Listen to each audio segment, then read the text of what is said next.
Imagine a thin line of Christian kingdoms carved out of the heart of the Middle East. These are the Crusader states, a legacy of the First Crusade. But in 1144, the northernmost state, the county of Edessa, falls to the forces of Zengi, the ruler of Mosul and Aleppo.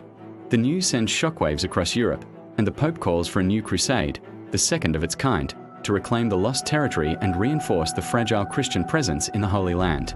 This call to arms is answered by the two most powerful monarchs in Western Europe, King Louis VII of France and King Conrad III of Germany.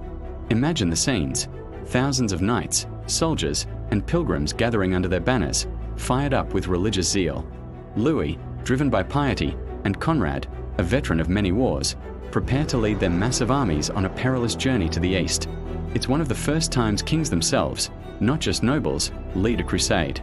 The stage is set for a monumental clash of civilizations. Their journey, however, is anything but glorious. The two armies travel separately, a decision that will prove disastrous. As they march through the Byzantine Empire, tensions flare with Emperor Manuel I Komnenos. He fears the Crusaders are just as likely to attack his lands as they are to fight the Turks. He demands oaths of loyalty and hurries them across the Bosphorus into Anatolia, the vast and hostile heartland of the Seljuk Turks. Once in Anatolia, the real nightmare begins. Conrad's German army is the first to suffer.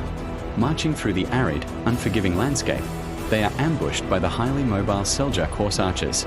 At the Battle of Dorylaeum, the German force is almost completely annihilated. A shocked and wounded Conrad is forced to retreat to Nicaea with the few survivors. Meanwhile, Louvie's French army follows a different coastal route but faces similar hardships. They are constantly harassed by Turkish forces. In a desperate battle on Mount Cadmus, the French vanguard pushes too far ahead, leaving the rest of the army and a long train of pilgrims exposed. The Turks attack, and a massacre ensues. King Louis himself only narrowly escapes death by climbing a tree and fighting off his attackers. Battered and demoralized, the remnants of both the French and German armies finally straggle into the Holy Land, their strength a fraction of what it was. Despite their catastrophic losses, the Crusaders, now joined by the Knights of Jerusalem, decide to attack a new target, the city of Damascus. This was a colossal strategic blunder. Damascus had, until then, been an ally of the Kingdom of Jerusalem against the growing power of Nur ad-Din, Zengi's son. By attacking their ally, the Crusaders pushed Damascus right into Nur ad-Din's arms. The siege itself was a fiasco. After just 4 days of poorly planned assaults and internal squabbles over who would rule the city once captured, the Crusaders gave up and retreated in disgrace. The Second Crusade was an unmitigated disaster in the east.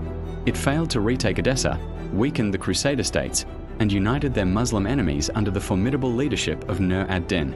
The entire campaign was a testament to poor planning, internal rivalries, and a complete underestimation of their foes.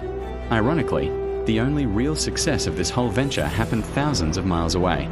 A separate group of crusaders, sailing from England and Flanders, stopped to help the Portuguese king capture the city of Lisbon from the Moors. This victory was a crucial step in the formation of Portugal, but it was a world away from the Crusade's original goal.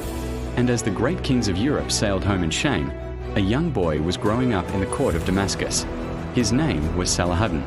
He witnessed the failure of the Crusaders and the rise of his mentor, Nur ad-Din.